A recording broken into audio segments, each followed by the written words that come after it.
So this video is the follow-up to the video I did where I chopped up the drum loop that I'd recorded with Michael and put it into a EXS instrument.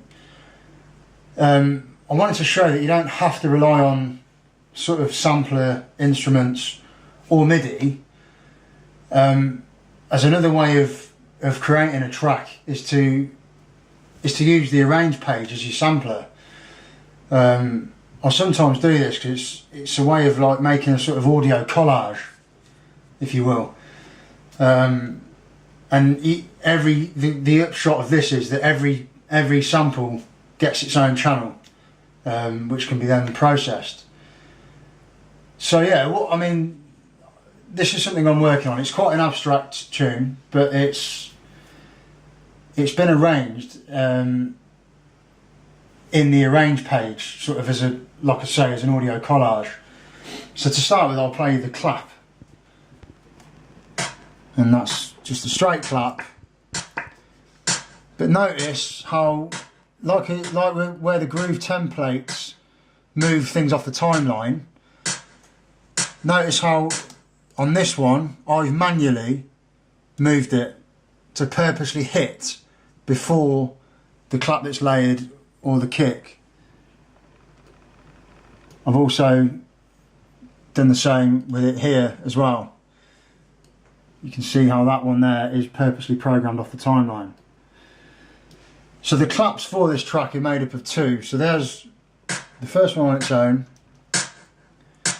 and the second one is layered.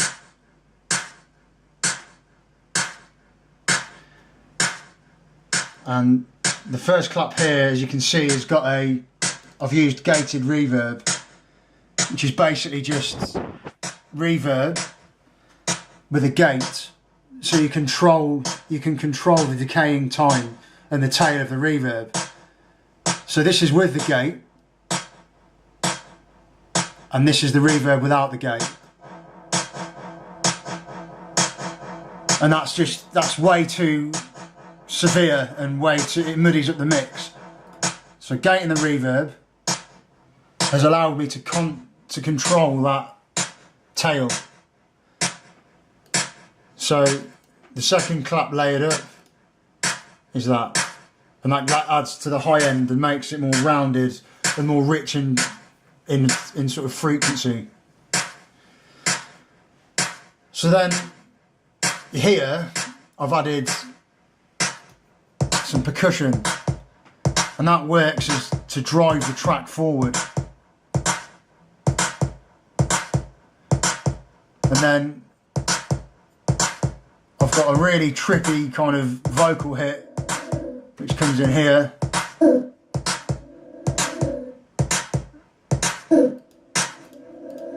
And that vocal hit has been treated with a reverse on the reverb, which basically takes the tail and reverses it.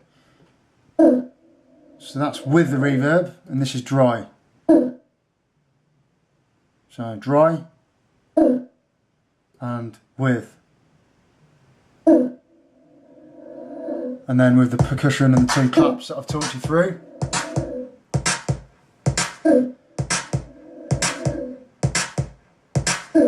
And then we've got the two stabs. This one here and this one here. So these two here just create a contrast and turn the bar round and create a little bit of ear candy. Okay, and then here I've got a bass line. And it's a driving bass line. It drives the track forward. Now if you notice at the top, I've got a channel that's called sidechain, and it's got a kick programmed to hit more often than just 4 to the 4. It's and with its output on, it sounds. I'm going to go here and put its output back onto stereo output.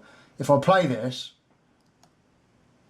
oh, that's because the channel's down. So if I play this, that's all that you can hear. But what this is doing is triggering the compressor on the bass line. So if you see this now, you'll see that this kick drum is going in here, audio 1 side chain, and you'll see the hits of the drum triggering the compressor. See there. And what that's doing is creating the bass line to duck every time that kick is being played.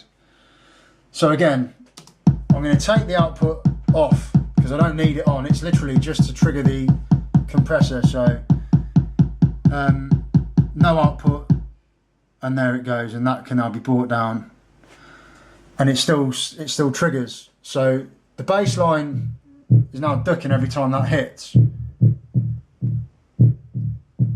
you can hear that the compressor comes in quite gradually, and that's because there's a long attack on it of 18 milliseconds. So if I take the attack off, you can hear it's very clicky because the compression is happening too quick. So to bring that back up, it gives a smoother transition from when it starts to work. And the main reason for me doing this is to make space for the kick drum, which sounds like this.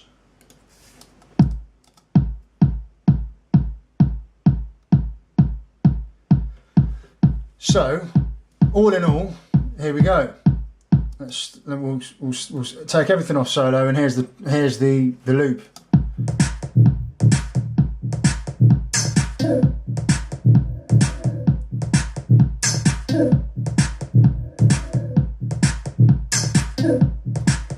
And as you can see, it's got that groove that I was achieving with groove templates. It's also made a sort of collage with audio, but rather than have it all contained within a region as you would in the XS, you're just using each channel on the arrange page. I mean, I must say it's a fairly cluttered way of working, in the sense that your arrangement becomes very busy. But it's also great if you don't want to be relying on groove templates. I mean, you can see there that I've moved the claps off the timeline to try and give that human feel. But you could do that with anything. I could do it with the bass line. If you see here, it's got the swing quantize I've used is 8B, and that makes it bouncy. I've also used a bit of, using the hyper draw, I've also modulated the pitch bend.